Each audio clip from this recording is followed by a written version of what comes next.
सारे जगत क्या है, वस्तु है। तो ये क्या है, वस्तु और व्यक्ति की अभिव्यक्ति है। तदर्थ उसका उपयोग और विनियोग उसकी सार्थकता है।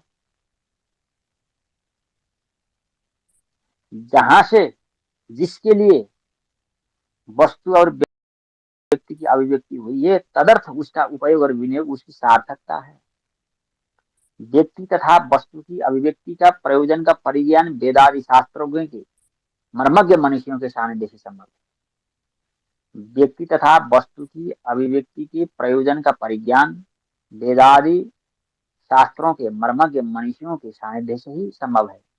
व्यक्ति तथा वस्तु की अभिव्यक्ति के प्रयोजन के अनुरूप उसका उपयोग और विनियोग उसकी सार्थकता तथा विकास की परिभाषा है।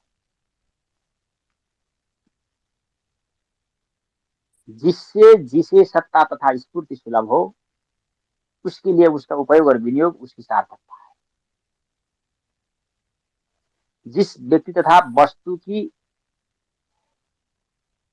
उद्भव स्थान, उत्पत्ति स्थान जहां है, उसी के लिए उसका विनियोग और उपयोग हो जाए तो उसकी क्या है, सार्थकता है। यही पूज्य गुरुदेव का सार है।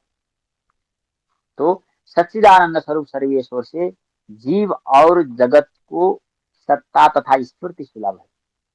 आपको और इस जगत को सत्ता और स्फूर्ति कहां से सुलभ है, सच्चिदानंद स्वरूप सर्वेश्वर से। जीव के जीवन की सार्थकता सच्चिदानंद स्वरूप सर्वेश्वर जीवन धन जगदीश्वर की आत्म रूप से स्फूर्ति के अनुरूप देहेंद्रिय प्राण अंतःकरण सहित बाह्य प्रपंच के उपयोग और विनियोग में सन्निहित।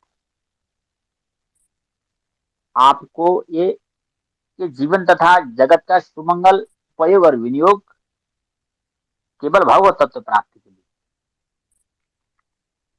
जन्म मृत्यु की अनादि अजस्त्र परंपरा रूप संस्कृति चक्र का आत्यंतिक उच्छेद के लिए, सदा के लिए उच्छेद के लिए ये मनुष्य जीवन और ये शरीर दिया है भगवान। जैसे पूज्य गुरुदेव भगवान बताते हैं ना, समय और संपत्ति। आपको और हमको भगवान ने समय और संपत्ति क्यों दिया है? उस समय और संपत्ति का सुमंगल उपयोग और विनियोग भगवान प्राप्ति के लिए करें। तो इस प्रकार हमने गुरुदेव के आधार पर सुना हुआ, थोड़ा जाना हुआ, पढ़ा हुआ, आज के लिए इतनी सुना है मैंने। तो हम बाकी आयुष भैया जी से भी सुनेंगे। आयुष भैया जी बताइए।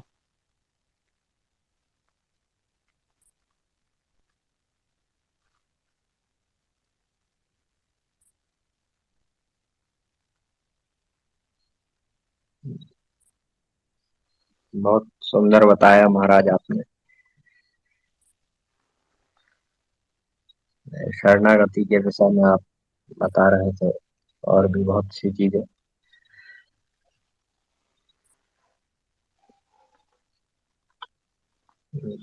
आप सभी जानते ही हैं, पहले से ही बता ही रहे हैं महाराज इतना सब कुछ, और विद्वत जन है ही।